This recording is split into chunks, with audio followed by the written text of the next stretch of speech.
reject it for anything less as well. There's no reason to check the less as a result.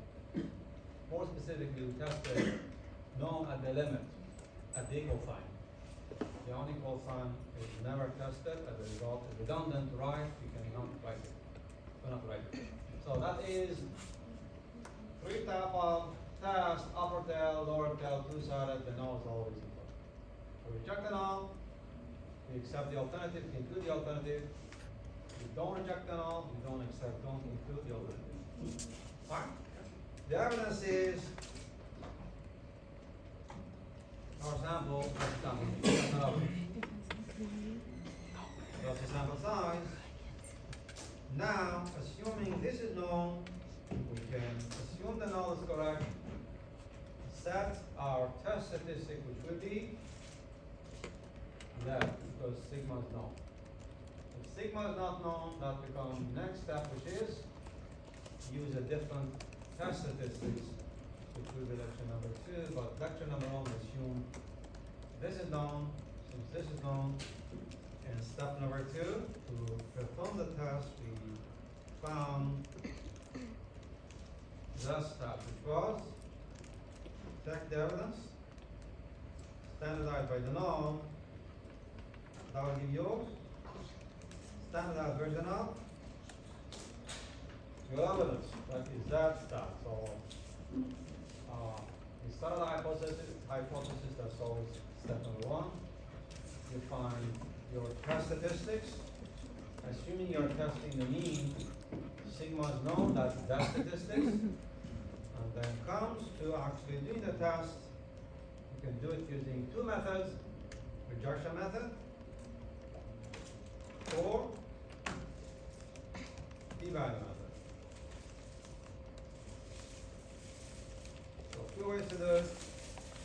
You're either using rejection method or the p-value method, but step number 1 and 2 are just common. Solve the case. You have to do step number 1, step number 2.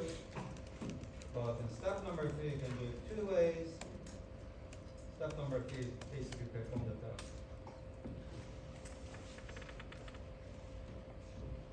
Can be done 2 ways: rejection method or p-value method.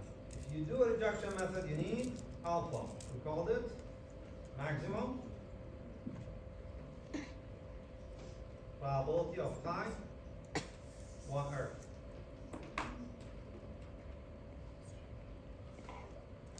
So if you want to do rejection method, you need alpha, the maximum probability of type 1/3. Right? Without it, you cannot do rejection method.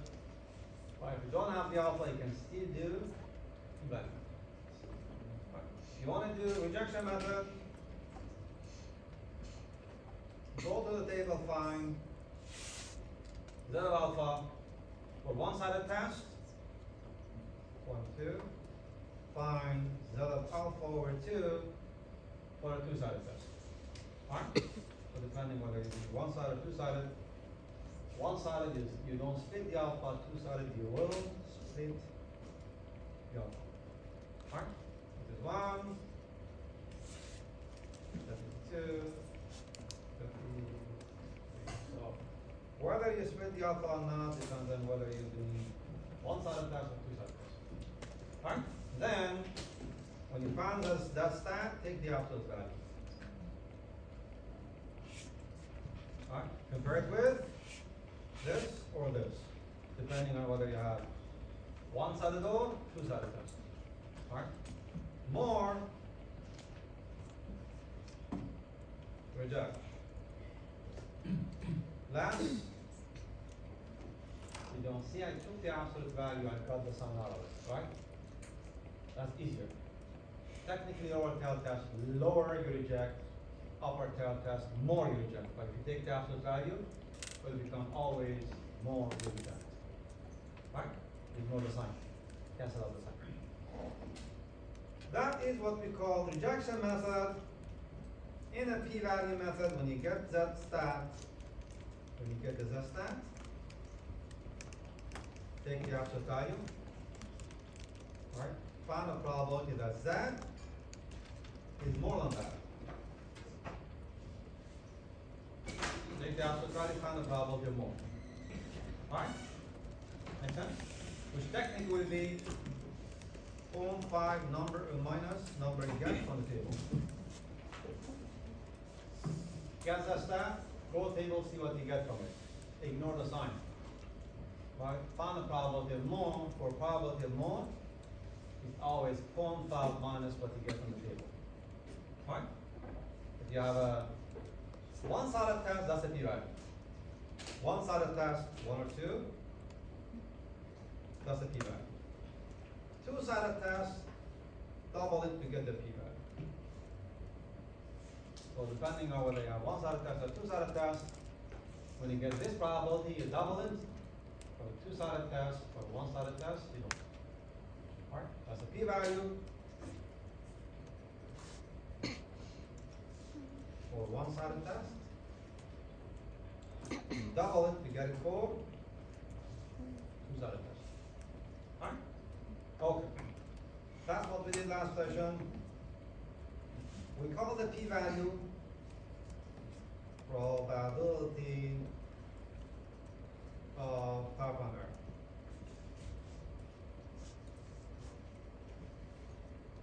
Not the maximum, the actual. So this is the actual probability of committing top one error. You have the alpha. If it's more, you don't reject. If it's less, you reject. You have the alpha. You reject. More, you don't. If you don't have the alpha, then you judge the test based on how large, how small p-values. If the p-value is more than 10%, you shouldn't reject, we call the test weak. If it's less than 1%, you should reject, we call the test very strong. In between, depending on the case. Between 1 and 5, we call it strong. Most people reject, some people don't. Between 5 and 10, we call the test moderate. Most people don't reject, some people reject. But most often, more than 10% you never reject, less than 1% you always reject. In between is debatable, but in the real world, most people for a p-value less than 5% reject. Most people are fine with a probability of top one error less than 5%. Right? So alpha is not given, judge the test based on how large, how small p-value is. Right? So use the rule of thumb. More than 10%, the test is weak, don't reject. Less than 1%, the test is strong, reject. Between 1% and 5%, the test is, this is very strong. Strong, most reject. Reject.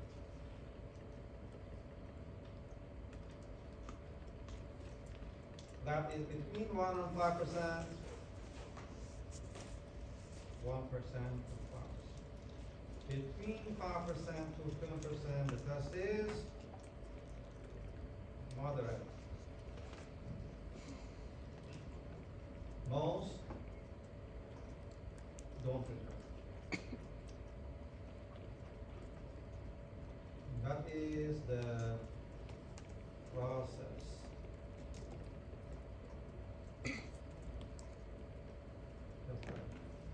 Anyway, so the alpha is not given, that's the rule of thumb. We judge this test on how strong, how weak it is. That is based on how large, how small p-values. And you'll see going forward, we almost always use p-value method. Very rarely we use projection method, almost never. Even if alpha is given, we often tell you to use p-value method because p-value is stronger than projection. You know p-value, you know exactly what you get. That is what we did last session. That's sort of the last session stuff. We're going to do example from it in a bit, but let's just try something from it just to remind you what we did last session. Say someone wants to test whether the mean is more than 70 You say it's not. Right? You take a sample. The sample has some support. See the sample supports? What you want to test, which is the alternative. 73 is more than 70. That's in line with the alternative. There's some evidence. Right? Make sense? You want to see how strong the evidence is. You want to conduct the test. Right? The sample size is 49. Sigma is given at 12. The only reason I give you sigma is because we want to use Z. That's it. In the real world, this is never given. Most often use sample variance. So you should use an alternative which is T. So in lecture number 1, to set it up, I assume this is known, that's what we did, and I continue with it here. But in either case, you need to calculate your test statistics. Since sigma is known, that will be Z. Stop. Since sigma is known, that would be 73 minus 70. That would be 12, 49. That is your evidence standardized. How much is it? What do you got there? 1.75. 1? 1.75. Or 7? 75. You round with 2 digits because your Z stat is just 2 digits. It's not going to go beyond, right? So round with 2. 148 or No, 7? 1.75. So 75, exactly in the middle, right? Yeah. Okay. So that's No, not 1.47. Just 75. 1.75. I Yeah. see. Where the 14 from? I don't know. 175. Since the alpha is not given, that's the p-value method. Right? The alpha is not given. You're doing a p-value method. Based on it, you should judge the test. So p-value is probability. That's that is more than this one. This is equal to 0.5 minus whatever you get from the table. Right? If the test was lower tail, this would have been negative. I would have ignored the sign, would have done the same thing. That's what I wrote, right?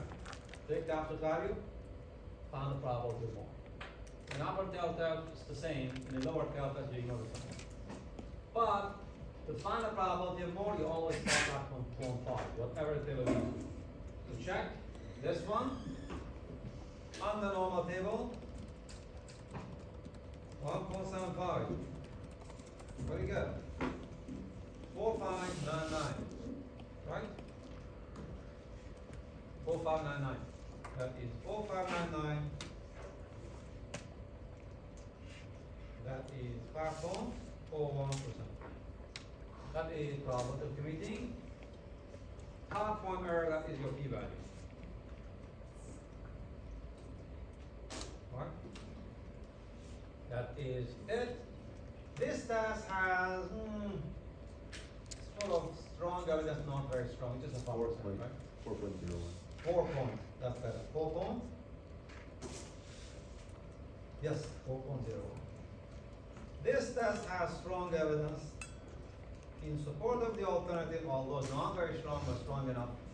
I.e., most people will reject the null. Most people are happy to reject the null if the p-value is less than 5%. For some cases, you need stronger tests. But most people are fine rejecting the null because the probability of committing top-down error is 4%, not very large. So you should reject the null, probably. Most, in this case, reject the null. So here, strong evidence in support of the alternative, you probably should reject the null. Fine? Anyway. Okay, if the alpha was given, I would have made a comparison, say the alpha was given, alpha is 1%, then I would have said 4.01% is more than this one, do not reject. If the alpha is given, that simplifies it, because you do a simple comparison. If alpha is not given, it's just a judgment call. All right? In the real world, alpha is never given. When you do a test, it's just a judgment call. How much error you allow for that test? That decides whether you reject or not. All right? In the real world, you should make a judgment call. Test-wise, sometimes I give you the alpha, sometimes I don't. but it's almost always p-value method, but because if you know p-value, you know everything. Right, you know exactly what you're checking. Okay, what if the sigma is not given? Where do you get the sigma anyway? I did all this as well. I did a version of two-sided test. If this was two-sided, let me try a two-sided test. If this was two-sided, let's just try a different version of it. Two-sided, right? Make sense? Suppose this was 68. Just change it a bit. What would be your z-stat? Suppose this was a two-sided test, not one-sided.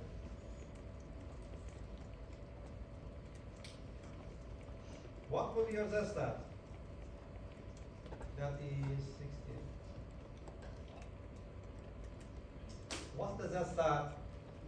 Assuming the test was two-sided, and the evidence is 68.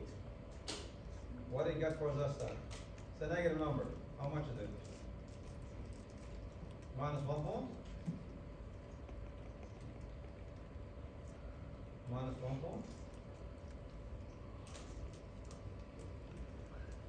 On many two-sided tests, I changed the evidence a bit to get a negative number. You'll see negative people are scared of, but it's the same. The distribution is symmetric through the matter. What do you get? Minus 1.17. 1.17. So if I want to find p-value, I ignore the sign. Ignore the sign. Find probability that z is more than this one, which is 0.5 minus whatever the table gives you. Alright? Check the table, check for 1.17. 1.17, we don't have it. 1.2 is the closest one.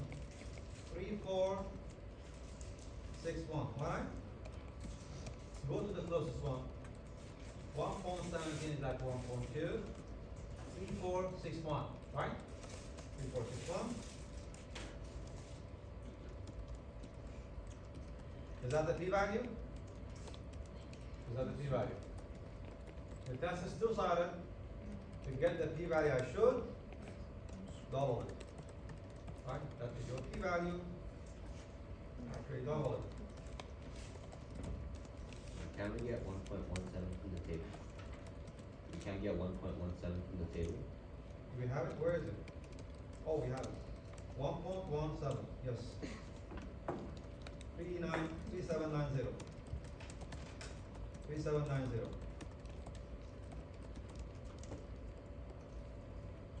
I'm thinking about 2 digits, 3 digits. That's the 2 digits. We're fine. What do you get then? That should be 12.1, 22.4, 22, 24.2. 24.2, right? 24.2.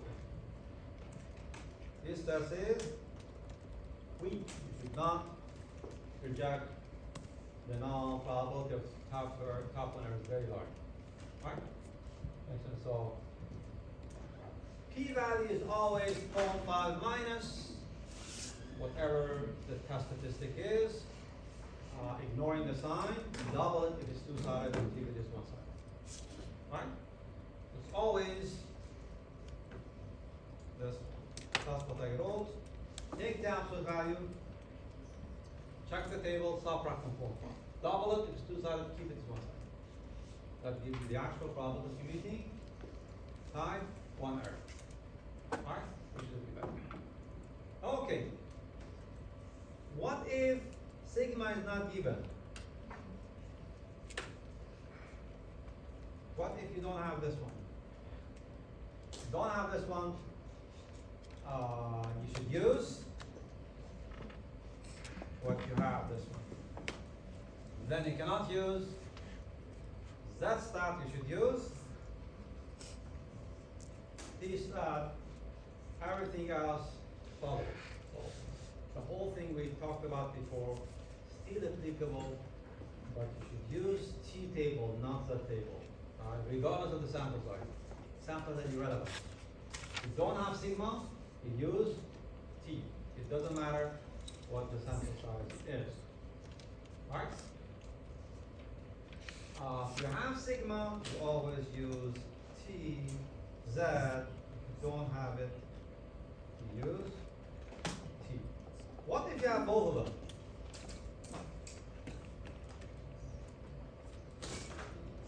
question give you sigma, use that. If the question give you not sigma, Z, you use T. Sorry, not sigma, S, you use T.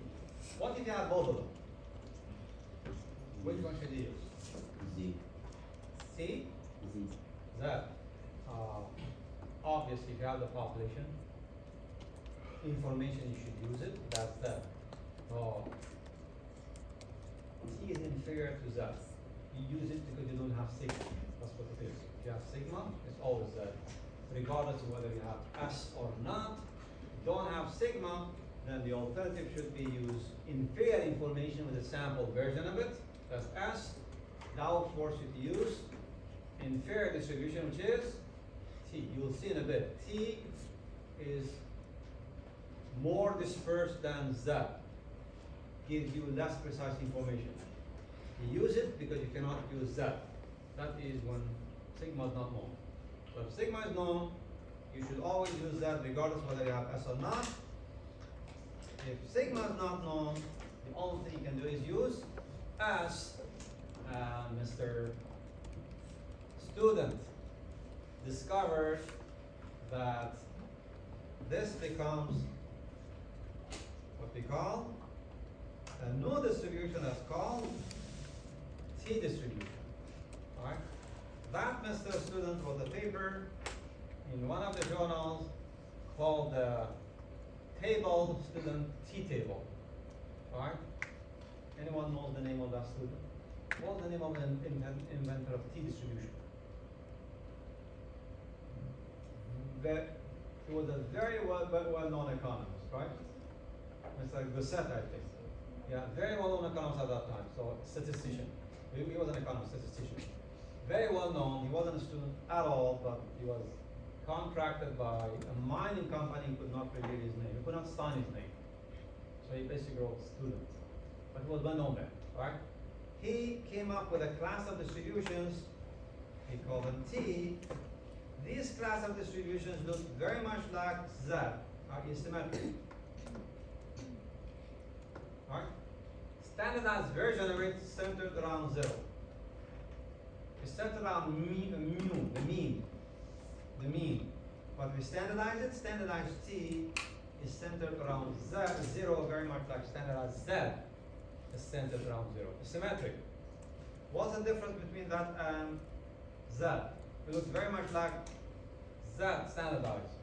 Symmetric, centered around 0. What's the difference? The difference is the variance. Standardized Z variance is how much? 1. Z variance is 1. Standardized Z has, let's put S, variance equal to 1. Standardized T variance is more than 1. So T is less precise than Z is wider, more dispersed, give you less information, less precise information. So don't use T unless you have to, which is you don't have sigma. The variance of standardized T is this. Define degrees of freedom for the timing as n-1 for timing. The variance of standardized T is this one.